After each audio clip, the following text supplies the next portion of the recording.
Redfall is different from past Arkane titles in that it features 4 unique heroes at launch, with more potentially coming later as DLC, each having their own individual skills and abilities as opposed to one single character that you can play as. Think Corvo from the Dishonored series if he was split into 4 parts and his powers divided among those respectively. While each character in Redfall is able to use any weapon type, submachine guns, shotguns, assault rifles, snipers, and so on, their special abilities and powers are what really tailor them to different playstyles that you'll want to be aware of before hopping into Redfall to fight back against the vampire threat. How is it going, everybody? My name is DeMarco, and today we'll be breaking down each of the 4 characters available at launch in Redfall, their abilities, and hopefully by the end you'll have a pretty good sense of what they can do and which one is right for your preferred playstyle. But before I go any further, 2 things that I want to call out. First off is check out Ellie the Geek's video on each of these characters. She made a dedicated video for each of the 4 playable heroes. I want you to go check out her video. She has a very keen eye, spotted a lot of things, and did a very good job detailing the 4 heroes. The second thing is that you'll notice each of these characters have a hybrid of offensive and mobility potential, making each of them viable for different playstyles. This is an intentional design decision to make playing solo a more viable and rewarding experience. However, combining one character's powers with another is where you'll really get some powerful combinations that are incredibly effective against the vampire threat. Do keep that in mind as how you can combine some of these abilities as we dive into our first character, Remi. Remi de la Rosa is a combat engineer and robotics specialist with a motivation to protect those around her due to her time spent rescuing in the Coast Guard. Her knowledge and expertise have allowed her to build a loyal companion in the form of Bourbon, a decoy, an attack robot, and a faithful friend. Remi's first ability is a C4 charge. It offers both offensive and mobility options. Aside from its pretty obvious damage that it can deal, the C4 can also be used to launch Remi into the air, causing no damage to her, but allowing additional mobility and verticality when things start getting a bit hairy. If she needs to dive out of the fight or reach higher elevation to get a better angle, she can launch herself using the C4. Her second ability, Siren, allows Bourbon to catch the attention of nearby enemies, allowing a perfect opportunity to see for them all at once. But you can get a bit creative with this. Use it to lure some enemies out from around a corner. If you have a Jacob, the sniper character, perched up on a roof in the distance, he could use his ultimate then to take all of them out at once. Combine it with somebody like Devinder, who has a stun ability. We'll talk about each of these characters in just a little bit, but you can already see the combination potential. Now, Bourbon should not just be used as a pure distraction. Bourbon also has the capability to shoot a small turret at enemies. She can also be upgraded, or it can also be upgraded, in order to deal some offensive damage to nearby enemies as well. It is important to note, Bourbon does have its own unique health bar, so players can't just throw it around in the midst of every single combat scenario haphazardly without any risk whatsoever. Finally, Remi's ultimate, called Mobilize. Mobilize allows Remi to become a serious threat to the vampires and to the cultists on the island of Redfall, allowing to heal herself and nearby allies rapidly while providing a much needed level of tankiness to the party. More importantly, Mobilize can instantly revive any downed allies nearby, which will undoubtedly make you one of the more popular characters if you are playing in a co-op situation. Jacob Boyer, whom I suspect will be most people's favorite, is a supernatural sniper. He was a former soldier for hire working on behalf of Bellwether Security.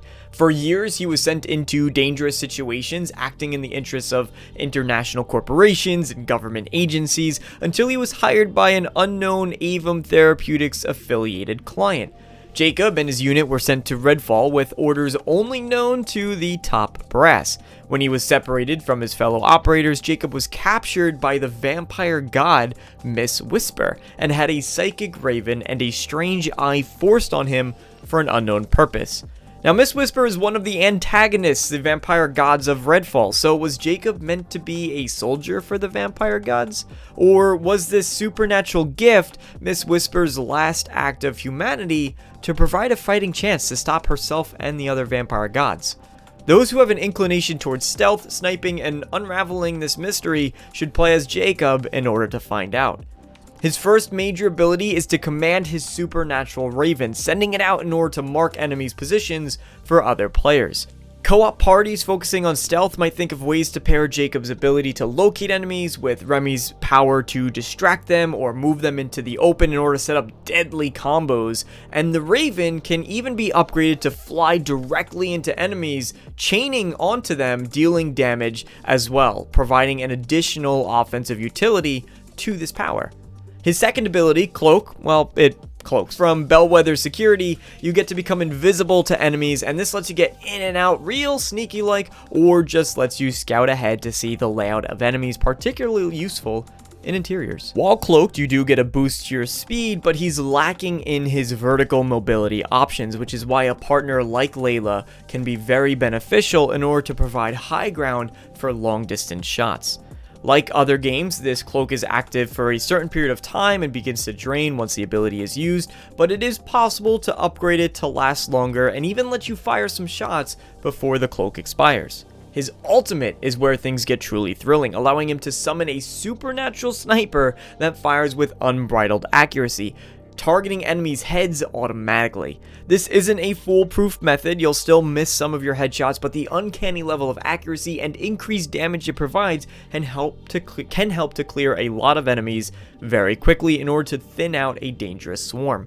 Typically, vampires need to be staked, UV'd, or burned in order to be fully killed, but due to the supernatural nature of the sniper that's used, killing vampires with this ability truly kills them.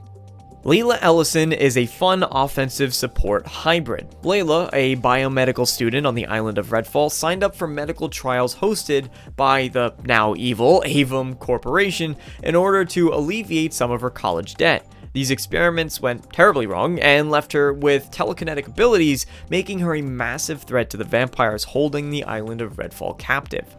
Her first ability is Lift. This is a telekinetic phone booth that has been shown throughout many of the gameplay trailers, allowing her to boost herself or her fellow co-op players into the air in order to get out of dodge by providing aerial advantages, or allowing characters like Jacob to reach a higher elevation for better range and better sight in order to snipe some enemies. Her second ability, Umbrella, creates a shield in front of her that will block attacks for both herself and her teammates before it gets launched back at enemies to deal damage, and this can be upgraded in order to increase the amount of damage it does based on the amount of damage you absorb from the front. Finally, her third and ultimate ability is her vampire ex-boyfriend. Layla's ex-boyfriend was killed by vampires on Redfall, but thankfully, he's not one of the bad ones. Her boyfriend Jason can be summoned to deal massive amounts of damage to enemies, jumping quickly from one to the next, performing melee attacks. However, unlike Brabone, who's constantly present, the vampire ex-boyfriend is not a companion and will disappear after his ability expires. But upgrades can likely be used in order to keep him around longer or provide additional damaging effects. Now, I saved my favorite character for last, the one I'll likely be playing as, Devinder. Devinder is a cryptozoologist, and he's just as interested in studying the vampire as he is in surviving Redfall, mostly to get his book published with first-hand experiences. As a paranormal investigator, his interests also brought him to become an inventor, where he uses his own handmade gadgets against the paranormal threat, including these brand new vampires. Devinder has many offensive and crowd control abilities, making him vital when things get out of hand and crap hits the fan, which inevitably at some point it's going to. His first ability, an arc javelin, throws an electrical spear that's going to emit an AoE chain lightning attack that's shocking enemies that are caught in its radius and stunning them briefly. This is useful from close to medium range. You could attach the spear directly to enemies, and the arc javelin can be used in order to take them out quickly or to stun them and give you some brief breathing room to disengage, fall back a little bit, recharge, catch your breath before going back in and fighting once again. Upgrades to the arc javelin will likely include an increase to its duration, the damage it does, the amount of enemies it can hit, the radius it reaches, and possibly even the distance that you can throw it as well. Devinder's second ability has been equated to Blink from the Dishonored series. Called Translocate, it's a teleporter pad that when thrown, you can arc it and see the thrown path that it's going to go on. You can then close large gaps quickly or reach higher elevations with ease. This value provides some incredibly important mobility options for Devinder to reach more precise locations in a different way than Layla's lift ability does. Utilizing Translocate can make Devinder deadly if you're trying to sneak behind some enemies and follow up quickly with his Blacklight ability, the next one we're going to talk about, in order to get an early jump on enemies. And that's a perfect segue into Devinder's ultimate, which is Blacklight. It's a UV light beam that you've seen him spinning around and thrusting into the ground to stun and UV ray freezing enemies in their place, allowing you to take them out with ease just from some simple melee attacks.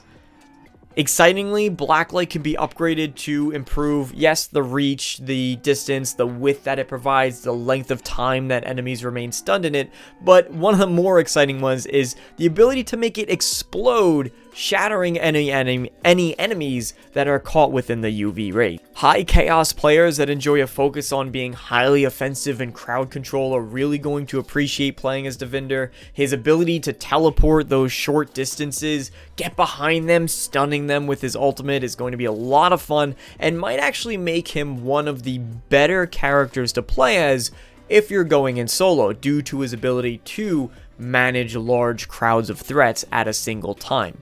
So there you have it. Those are the 4 main characters of Redfall. Let me know in the comments section what you're going to play as, who's most interesting to you, any characters or powers that maybe you want to see with some of the DLC characters. I'm open to suggestions, and maybe even some Arkane developers will check out this video, which would be pretty cool. Anyway, thank you all so much for watching. I hope you enjoyed. Check out Ellie's videos for some more details on these characters that I might have missed here. And as always, I hope to see you all next time. So long, everybody.